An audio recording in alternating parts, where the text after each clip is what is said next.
Hello everyone, welcome to SPC centre. This is Prashant Kumar. Friends, आज के इस वीडियो में मैं आप लोगों के साथ मार्च महीने की प्रतियोगिता दर्पण की समरी शॉर्ट नोट्स को डिस्कस करूंगा। जैसा कि आप सभी जानते हैं कि 17वीं बीपीएससी प्रारंभिक परीक्षा के लिए करेंट अफेयर सेक्शन के लिए प्रतियोगिता दर्पण काफी महत्वपूर्ण मैगजीन होती है। इसी को ध्यान में रखते हुए मंथली वाइज प्रतियोगिता दर्पण की शॉर्ट नोट्स को टीम आईएसपीसी सेंटर के द्वारा यूट्यूब चैनल पर डिस्कस किया जा रहा है और प्रीलिम्स एग्जामिनेशन से पूर्व इसका पीडीएफ आपको टेलीग्राम ग्रुप आईएसपीसी सेंटर पर आपको उपलब्ध करा दिया जाएगा। तो आज की इस वीडियो में मार्च महीने की प्रतियोगिता दर्पण की शॉर्ट नोट्स को मैं डिस्कस करूंगा। आप लोग सावधानी पूर्वक इस वीडियो को सुने ताकि करंट अफेयर सेक्शन में आपको कम से कम दिक्कतें हों। सबसे पहला जो सबसे महत्वपूर्ण है इस बार के प्रतियोगिता दर्पण में वह है स्वच्छ सर्वेक्षण पुरस्कार 2023। यह जो पुरस्कार जारी की गई है वह आवास और शहरी कार्य मंत्रालय के द्वारा स्वच्छ सर्वेक्षण पुरस्कार 2023 जारी की गई है। इस बार का स्वच्छ सर्वेक्षण पुरस्कार 2023 का जो थीम है वह RRR है, रिड्यूस, रीयूज एंड रिसाइकल। यानी कि इस बार का थीम है रिड्यूस, रीयूज एंड रिसाइकल यानी कि RRR।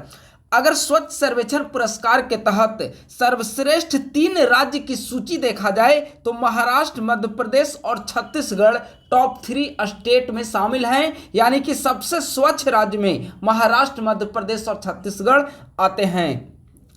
अगर सबसे स्वच्छ शहर की सूची देखा जाए तो अभी तक आपने देखा होगा कि पूर्व में 6 बार लगातार इंदौर पहले स्थान पर आए, लेकिन इस बार इंदौर के साथ साथ सूरत को भी यानी कि संयुक्त रूप से इंदौर और सूरत को प्रथम स्थान पर रखा गया है।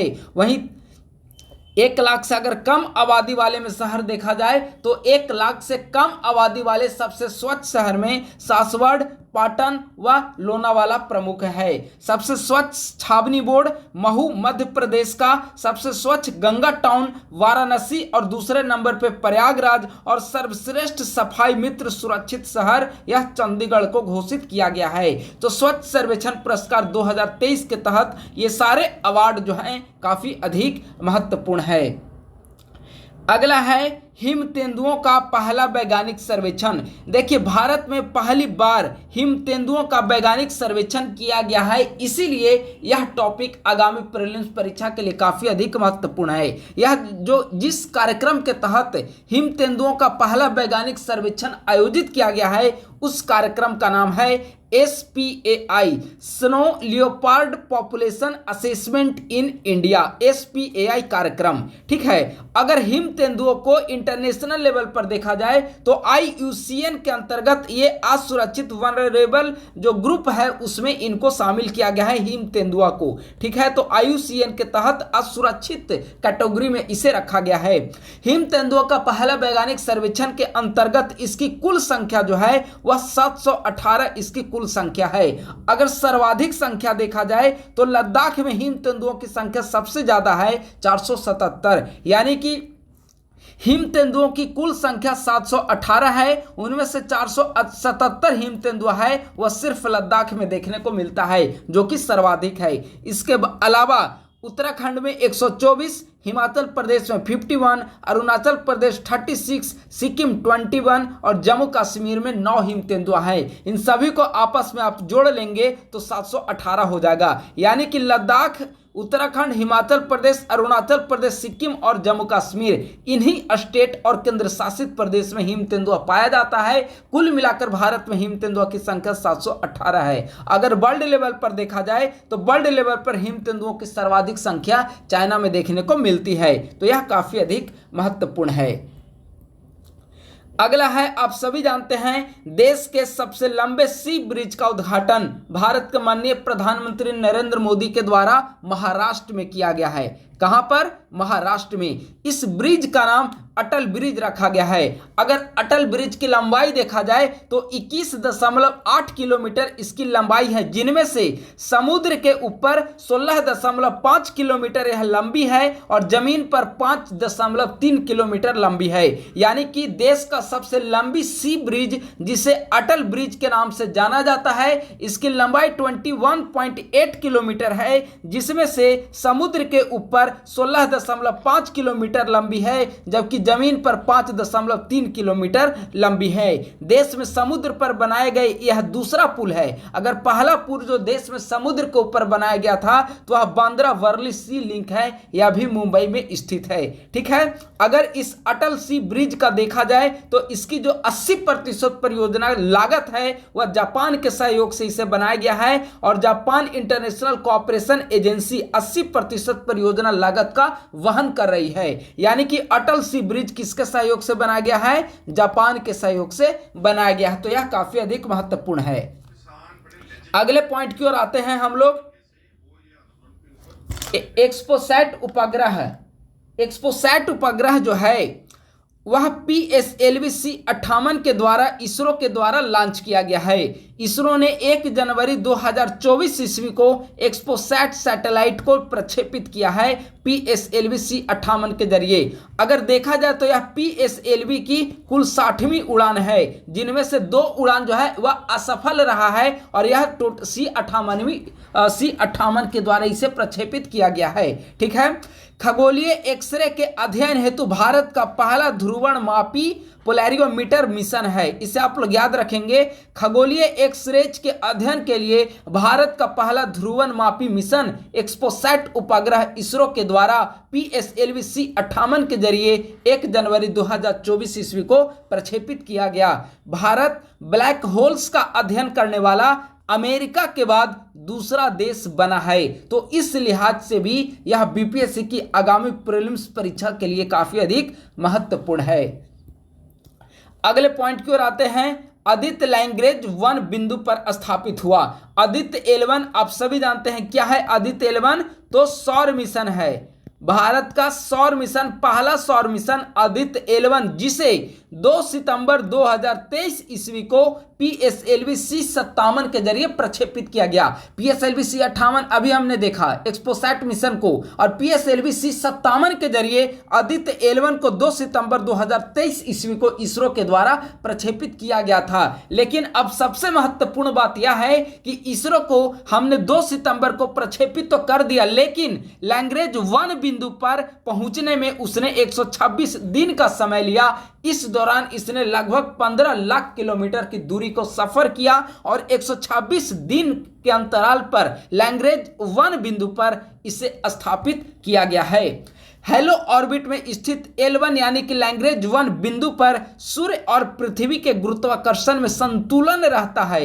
इस बिंदु पर रहते हुए आदित्य सूर्य से ओझल नहीं हो सकेगा, जिससे सूर्य पर हो रही गतिविधियों की लगातार जानकारियां हमें प्राप्त होती रहेगी और जिसका यूज विभिन्न प्रकार के शोध अनुसंधान कार्यों में किया जाएगा। तो यह काफी अधिक महत्वपूर्ण है। अगला है, बांग्लादेश में अभी हाल ही में संसदीय चुनाव किया गया, जिसमें संसदीय चुनाव के पश्चात बांग्लादेश के नए प्रधानमंत्री शेख हसीना को चुना गया है। यह अपने 5वें कार्यकाल के लिए शेख हसीना बांग्लादेश के नए प्रधानमंत्री बनी। सबसे महत्वपूर्ण बात वहां पर जानने लायक यह है कि बांग्लादेश की संसद में कुल 350 सीटें हैं, जिनमें से 50 सीटें महिलाओं के लिए आरक्षित होती है।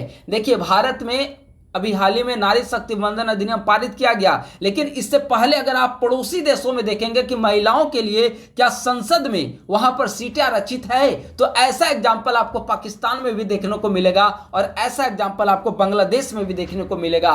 बांग्लादेश में 350 सीटों में से टोटल सीटों की जो संख्या है वह 350 है, जिनमें से 50 सीटें जो हैं वह महिलाओं के लिए आरक्षित रखी गई है। तो यह काफी अधिक महत्वपूर्ण है।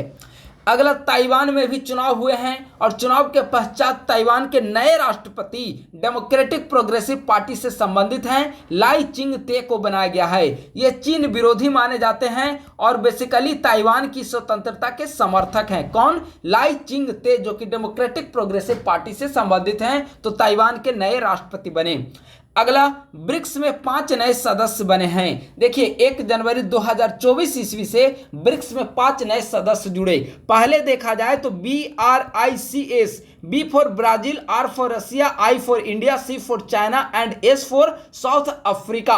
पहले ब्रिक्स में ये 5 देश होते थे, लेकिन 1 जनवरी 2024 ईस्वी से इनमें 5 नए देश जुड़ गए, यानी कि वर्तमान समय में ब्रिक्स में देखा जाए तो सदस्यों की कुल संख्या 10 हो चुकी है। तो 5 जो नए सदस्य चुने गए उनमें मिस्र, इथोपिया, ईरान, सऊदी और यूएई शामिल हैं। ये ब्रिक्स के 5 नए सदस्य देश हैं। आपको यहां पर जानने लायक एक और महत्वपूर्ण बात है कि अगस्त 2022 ईस्वी में जोहान्सबर्ग में जब इसका सम्मेलन हो रहा था, सॉरी ये 2023 में, ठीक है, तो 6 देशों को शामिल करने का निर्णय लिया गया था। उन 6 देशों में से 5 देश तो सदस्य बन गए, लेकिन एक अर्जेंटीना ऐसा देश है जो कि ब्रिक्स में शामिल होने से मना कर दिया। तो हो सकता है आपसे यह सवाल नहीं पूछे कि ब्रिक्स में नए सदस्य कौन कौन बने, आपसे यह पूछ सकता है कि ब्रिक्स में जिन 6 देशों को शामिल करने का निर्णय लिया गया था उनमें से 5 देश तो ये सदस्य बन चुके हैं, लेकिन एक ऐसा कौन सा देश है जो सदस्य बनना मुनासिब नहीं समझा, तो वह कौन सा है? अर्जेंटीना। तो इस लिहाज से काफी अधिक महत्वपूर्ण है। अगले पॉइंट की ओर हम लोग बढ़ रहे हैं। अगला है जापान चंद्रमा की सतह पर सॉफ्ट लैंडिंग करने वाला विश्व का 5वां देश बना है। आप सभी जानते हैं कि हाल ही में भारत ने भी चंद्रमा पर सॉफ्ट लैंडिंग किया और भारत के पश्चात जापान, यानी ओवरऑल अगर देखा जाए वर्ल्ड लेवल पर, तो चंद्रमा की सतह पर सॉफ्ट लैंडिंग करने वाला विश्व का 5वां देश बना है जापान। विश्व के अन्य जो 4 देश सॉफ्ट लैंडिंग वहां पर कर चुके हैं उनमें यूएसए, रसिया, चाइना, इंडिया शामिल है और 5वां नंबर पर जापान। अगर जापान की अंतरिक्ष एजेंसी को देखा जाए तो जापान की अंतरिक्ष एजेंसी जाक्सा है, ठीक है। किस अभियान के तहत जापान ने चंद्रमा की सतह पर सॉफ्ट लैंडिंग करने में सफलता प्राप्त की? तो अभियान का नाम है slim smart lander for investigating moon. इस स्कीम का नाम आप लोग याद रखेंगे। कौन सा अभियान है? अभियान का क्या नाम है? तो अभियान का नाम है slim smart lander for investigating moon, ठीक है। तो इसे आप लोग याद रखेंगे। अगला है फ्रांस के राष्ट्रपति की भारत यात्रा। आप सभी जानते हैं कि इस बार 26 जनवरी 2024 ईस्वी को गणतंत्र दिवस के अवसर पर फ्रांस के राष्ट्रपति इमैनुअल मैक्रॉन गणतंत्र दिवस के अवसर पर चीफ गेस्ट के रूप में भारत आए थे। अगर देखा जाए कि फ्रांस को कईवीं बार भारत की गणतंत्र दिवस के अवसर पर चीफ गेस्ट के रूप में बुलाया जा चुका है, तो यह 6ठा बार है जब फ्रांस भारत का चीफ गेस्ट बना है। इसके पूर्व आपने देखा होगा कि विगत वर्ष जब फ्रांस में स्वतंत्रता दिवस मनाया जा रहा था तो भारत के प्रधानमंत्री वहां चीफ गेस्ट बन चुके हैं। भारत के प्रधानमंत्री नरेंद्र मोदी के पूर्व मनमोहन सिंह भी फ्रांस के स्वतंत्रता दिवस के अवसर पर चीफ गेस्ट वहां बन चुके हैं, ठीक है। तो भारत में कुल 6ठा बार है जब फ्रांस को चीफ गेस्ट बनाया गया है। देखिए, भारत और फ्रांस ने दोनों ने मिलकर 2026 ईस्वी को भारत फ्रांस नवाचार वर्ष के रूप में मनाने का फैसला किया है। तो इस लिहाज से 2026 जो है तिथि महत्वपूर्ण है, आप लोग इसे याद रखेंगे। अगला है भारत के द्वारा मार्सिले में तथा फ्रांस के द्वारा हैदराबाद में वाणिज्यिक दूतावास स्थापित करने पर सहमति बनी। यानी कि भारत फ्रांस के मार्सिले में वाणिज्यिक दूतावास स्थापित करेगा और फ्रांस जो है भारत के हैदराबाद में वाणिज्यिक दूतावास को स्थापित करेगा। तो इस दृष्टिकोण से यह भी महत्वपूर्ण है। अगला है टाटा व एयरबस के बीच H-125 हेलीकॉप्टर्स का संयुक्त उत्पादन करने पर सहमति बनी। और H-125 जो हेलीकॉप्टर है वह किन 2 कंपनियों के सहयोग से उत्पादन किया जाएगा? तो भारत की कंपनी रहेगी टाटा और फ्रांस की कंपनी रहेगी एयरबस। तो इन दोनों के बीच में समझौता हुआ है। इन दोनों कंपनियों का नाम आप लोग याद रखेंगे, टाटा और एयरबस के बीच। तो यह महत्वपूर्ण है। अगला है हेनेले पासपोर्ट रैंकिंग 2024। हेनेले पासपोर्ट रैंकिंग हाल ही में जारी की गई है, जिसके तहत भारत को 80वां स्थान प्रदान किया गया है। इसके पूर्व 2023 में भारत को 84वें स्थान पर रखा गया था, लेकिन इस बार भारत 80वें स्थान पर है हेनेले पासपोर्ट रैंकिंग 2024 का अंतर्गत। अगर टॉप रैंक पर देखा जाए तो शीर्ष स्थान 6 देशों को प्राप्त हुआ है, जिनमें France, Germany, Italy, Japan, Singapore और स्पेन शामिल है। तो यह है हेनेले पासपोर्ट रैंकिंग 2024। अगला आइए, एनएसओ के द्वारा कुछ आंकड़े जारी किए गए हैं जो कि इकोनॉमी से संबंधित है और काफी महत्वपूर्ण है। एनएसओ के द्वारा जो आंकड़े जारी किए गए हैं वह 23-24 का जो अभी वर्तमान वित्तीय वर्ष का जो पहला खंड है, पहले 3 महीने का जो है उसके अग्रिम अनुपात से संबंधित है। स्थिर मूल्यों पर 23-24 में जीडीपी में वृद्धि 7.3% अनुमानित की गई है और शुद्ध राष्ट्रीय आय 136.04 लाख करोड़ रुपया अनुमानित की गई है, जबकि प्रति व्यक्ति आय 1.04 लाख रुपया अनुमानित की गई है। तो यह तीनों काफी महत्वपूर्ण है। जीडीपी में वृद्धि 7.3%, प्रति व्यक्ति आय 1.04 लाख यानी कि 1,04,000 रुपये और शुद्ध राष्ट्रीय आय 136.04 लाख करोड़ रुपये एनएसओ के द्वारा जारी की गई डाटा है, तो काफी अधिक महत्वपूर्ण है। अगला आइए 16वां वित्त आयोग का गठन। आप सभी जानते हैं कि भारत सरकार के द्वारा 16वें वित्त आयोग की गठन की सिफारिश की गई है। अगर इसका संवैधानिक प्रावधान देखा जाए तो वित्त आयोग का गठन से संबंधित प्रावधान आर्टिकल 280(1) में किया गया है, जिसके तहत कहा गया है कि राष्ट्रपति प्रत्येक 5 वर्ष पर वित्त आयोग का गठन करेगा और इसी संवैधानिक प्रावधान को ध्यान में रखते हुए भारत सरकार के द्वारा 31 दिसंबर 2023 ईस्वी को 16वें वित्त आयोग का गठन किया गया। इसकी सिफारिश 1 अप्रैल 2026 ईस्वी से 5 वर्ष तक के लिए लागू होगी और इसके पूर्व जो है वह 15वें वित्त आयोग की सिफारिश जो है वह लागू रहेगी। 16वें वित्त आयोग के अध्यक्ष अरविंद पनगड़िया को बनाया गया है और एक और महत्वपूर्ण बात है कि अरविंद पनगड़िया ने प्रसिद्ध अर्थशास्त्री के साथ मिलकर वाई ग्रोथ मैटर्स बुक लिखा है। तो प्रश्न पूछा जा सकता है या जगदीश केलकर छूट गया। प्रसिद्ध अर्थशास्त्री जो हैं उनका नाम है जगदीश केलकर, आप लोग नोट कर लेंगे, ठीक है। तो अरविंद पनगड़िया और जगदीश केलकर ने मिलकर भाई ग्रोथ मैटर्स बुक लिखा है और काफी ज्यादा यह फेमस हुई थी बुक, तो यह महत्वपूर्ण है। और 16वें वित्त आयोग के सचिव ऋत्विक रंजनम पांडे को बनाया गया है। अध्यक्ष अरविंद पनगड़िया को और सचिव ऋत्विक रंजनम पांडे को बनाया गया है। अगला है प्रधानमंत्री सूर्योदय योजना। देखिए, जिस दिन राम मंदिर का प्राण प्रतिष्ठा समारोह संपन्न हुआ था उसी दिन भारत के प्रधानमंत्री के द्वारा यानी कि 22 जनवरी 2024 ईस्वी को प्रधानमंत्री सूर्योदय योजना लॉन्च की गई है। प्रधानमंत्री सूर्योदय योजना का लक्ष्य है निम्न एवं मध्यम आय वाले परिवारों के द्वारा सौर ऊर्जा का समुचित उपयोग कर बिजली की जरूरतों के लिए आत्मनिर्भर बनाना है और इसके तहत 1 करोड़ घरों पर रूफटॉप सोलर स्थापित करने का लक्ष्य रखा गया है। यानी कि घर की छतों पर, रूफटॉप का मतलब हो गया छत के ऊपर, टॉप ऊपर, रूफ यानी कि छत के ऊपर सोलर पैनल स्थापित किए जाएंगे और उसके जरिए उस घर में बिजली की आपूर्ति सुनिश्चित की जाएगी। तो कहीं ना कहीं नवीकरणीय ऊर्जा के क्षेत्र में सरकार के द्वारा जो कार्य किए जा रहे हैं उस दिशा में बहुत बड़ा कदम है प्रधानमंत्री सूर्योदय योजना।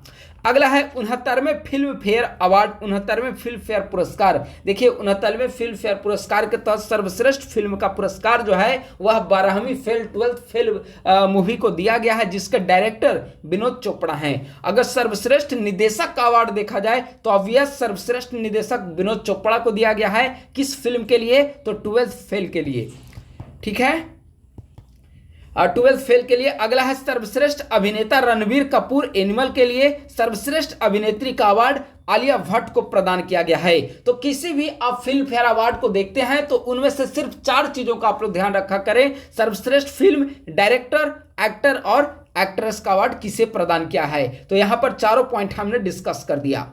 अगला पॉइंट है भारतीय अर्थव्यवस्था एक समीक्षा, यानी कि Indian economy overview and overview, ठीक है। तो इसके तहत चूंकि आप सभी जानते हैं कि इस बार भारत सरकार के द्वारा आर्थिक सर्वेक्षण, इकोनॉमिक सर्वे जारी नहीं किया गया है। इकोनॉमिक सर्वे के द्वारा इकोनॉमिक रिव्यू जारी किया गया है। क्यों? क्योंकि आप सभी जानते हैं कि भारत में मई जून के आसपास लोकसभा चुनाव संपन्न होंगे और लोकसभा चुनाव संपन्न होने के पश्चात जो नई सरकार का गठन किया जाएगा वे नए सिरे से आर्थिक सर्वेक्षण और केंद्रीय बजट को पेश करेगी। तो इसीलिए नई आर्थिक सर्वेक्षण जो है वह आपको चुनाव पश्चात देखने को मिलेगा। तो अभी इकोनॉमिक रिव्यू जारी किया गया है जिसमें बताया गया है कि 23-24 में विकास दर 7 अनुमानित है और 2023 में कृषि क्षेत्र में विकास दर 4% की हुई है। अगर कुल खाद्यान्न उत्पादन देखा जाए तो 329.7 मीट्रिक टन कुल खाद्यान्न उत्पादन हुआ है, पिछले वर्ष की तुलना में 14.1 मीट्रिक टन अधिक है।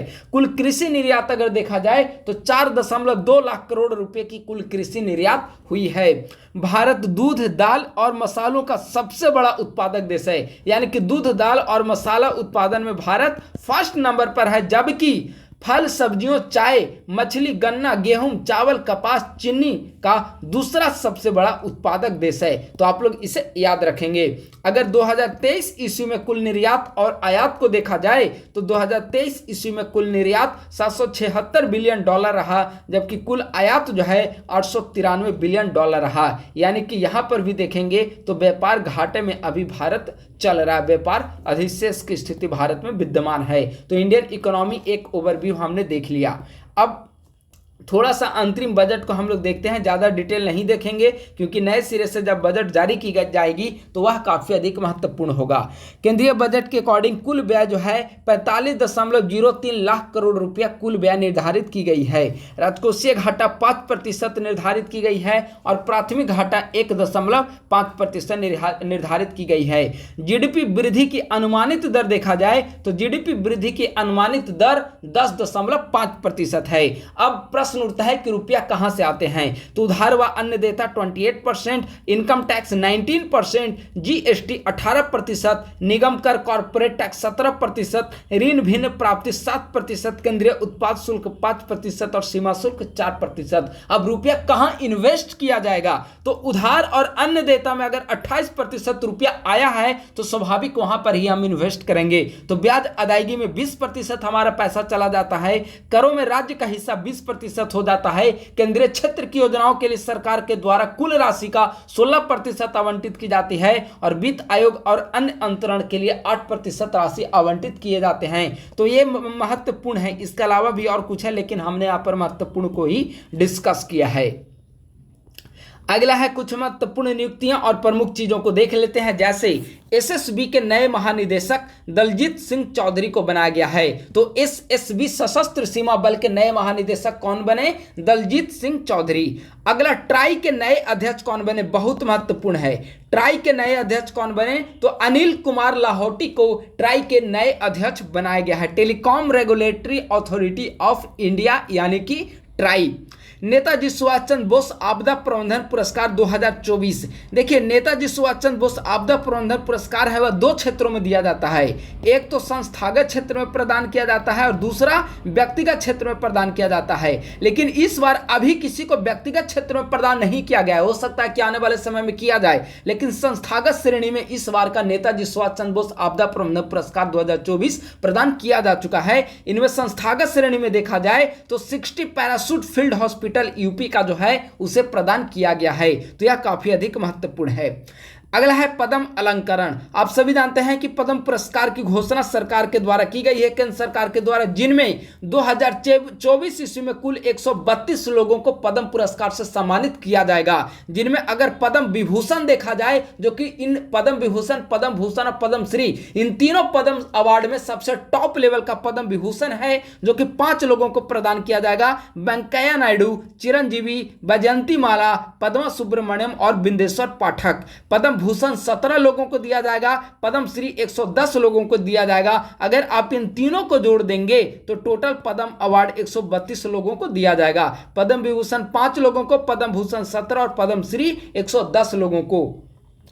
अगर बिहार से देखा जाए कि बिहार के कितने लोगों को पद्म अवार्ड प्रदान किया गया है, तो पद्म विभूषण 1 लोगों को, बिंदेश्वर पाठक सामाजिक कार्यकर्ता के क्षेत्र में, पद्म विभूषण भी चंद्रेश्वर प्रसाद ठाकुर चिकित्सा के क्षेत्र में, पद्म श्री अशोक कुमार विश्वास को कला के क्षेत्र में, सुरेंद्र किशोर को साहित्य व शिक्षा के क्षेत्र में, राम कुमार मल्लिक को कला के क्षेत्र में और शांति देवी एवं शिवन पासवान को कला के क्षेत्र में। तो इन तीनों अवार्ड आप लोग याद कर लेंगे। बिहार से संबंधित पद्म विभूषण, पद्म भूषण और पद्म श्री, इन तीनों अवार्ड बिहार के किसी न किसी नागरिकों को इस बार प्रदान की गई है, तो काफी महत्वपूर्ण है। अगले कुछ महत्वपूर्ण बुक्स हैं, जैसे why India matters, S Jaishankar विदेश मंत्री के द्वारा लिखा गया है। Why India matters, S Jaishankar की लिखी हुई पुस्तक है। अगला है टाइम स्पेंट डिस्टेंस ट्रैवल्ड, यह आत्मकथा है शिवराज बी पाटिल की। तो यह भी काफी महत्वपूर्ण है। टाइम स्पेंट डिस्टेंस ट्रैवल्ड किनकी आत्मकथा है? शिवराज बी पाटिल की। अगला है राष्ट्रीय युवा महोत्सव 2024 कहाँ मनाया गया। तो राष्ट्रीय युवा महोत्सव 2024 महाराष्ट्र के नासिक में मनाया गया। बालिकाओं के लिए देश में पहला सैनिक स्कूल कहाँ पर खोला गया, बहुत महत्वपूर्ण, VVI में लिख दे रहा हूं, यहां से प्रश्न पूछा जा सकता है। बालिकाओं के लिए देश में पहला सैनिक स्कूल तो मथुरा वृंदावन में बनाया गया है। इसका नाम संविद गुरुकुलम गर्ल्स सैनिक स्कूल रखा गया है। तो स्कूल का नाम आप लोग याद रखेंगे, संविद गुरुकुलम गर्ल्स सैनिक स्कूल, और जो कि देश में बालिकाओं के लिए पहला सैनिक स्कूल है। कहां पर? मथुरा वृंदावन में। अगला है उग्रम क्या है। उग्रम क्या है? तो उग्रम जो है वह DRDO के द्वारा निर्मित अत्याधुनिक राइफल है जिसका नाम रखा गया है उग्रम।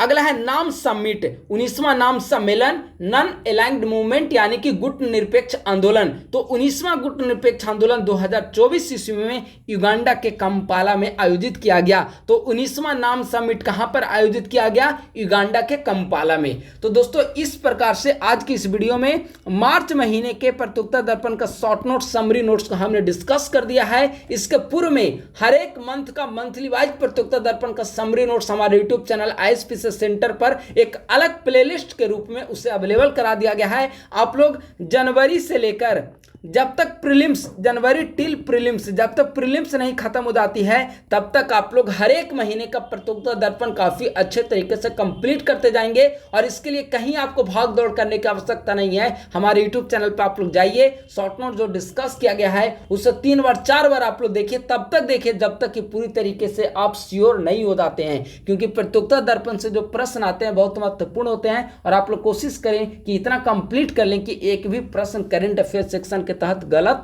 ना हो। आप सभी जानते हैं कि बिहार सरकार 17वीं BPSC के लिए आप देखे होंगे कि लगातार न्यूज़पेपर में आ रहे हैं कि कई सारे पद अभी खाली हैं। आज ही हमने टेलीग्राम पे देखा था, प्लान जो सहायक होता है, योजना सहायक, उसके लिए विज्ञप्ति बिहार BPSC को भेज दी गई है। इसके पूर्व में कई सारे वैकेंसी भेज दी गई है। तो 17वीं BPSC के लिए आप लोग काफी अच्छे तरीके से मेहनत करते रहें। जो भी कंटेंट यूट्यूब पर डिस्कस किया जाता है उसको बार बार आप लोग देखें और अपने दोस्तों के साथ भी इसे साझा करें ताकि अधिक लोग हमारे यूट्यूब चैनल से जुड़ सकें और उनको वो भी परीक्षा में लाभान्वित हो सके। तो बस आज के वीडियो में इतना ही। शीघ्र ही एक नए टॉपिक के साथ, एक नए विषय के रूप में मैं आपके साथ यूट्यूब चैनल पर जुड़ने की कोशिश करूंगा। तब तक के लिए धन्यवाद। Thank you so much.